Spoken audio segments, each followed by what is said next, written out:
Mirëmëngjes gjithëve, e nderuar zonja Bogdani, të nderuar përfaqësues të Bashkimit Evropian, të nderuar përfaqësues të OBDA-t, citat, i nderuar zoti ambasadori Republikës Gjermanisë në Shqipëri, të nderuar koleg, i nderuar zoti Keta, të nderuar përfaqësues të medias. Ju falenderoj për pranimin tuaj sot dhe përpara se t'ja lë fjalën zotit Braho, t'i kaloj zyrtarisht dhe stafetën, me lejoni të them dy fjalë. Sot mbyllet një kapitull që ka qenë një ndër më sfiduesit e karrierës time 26 vjeçare si prokuror.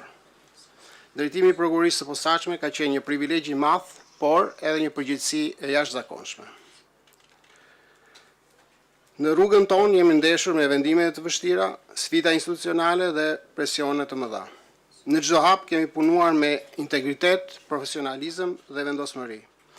Sot mund të them me bindje se SPAK është më i fortë, më i konsoliduar dhe më i besueshëm se më parë.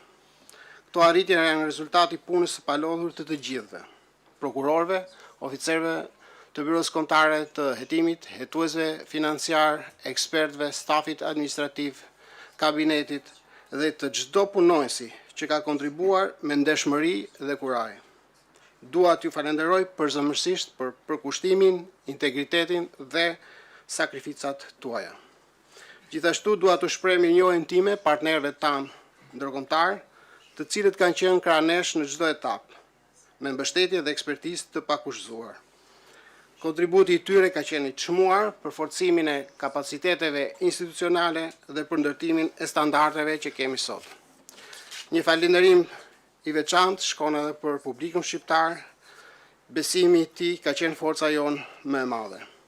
I uroj shumë suksese zotit Braho në detyrën e re dhe kam bindjen se ai do të mbështetet në mbitrashëgiminë 6 vjeçare duke e çuar përpara misionin e SPAK-ut me integritet dhe vendosmëri.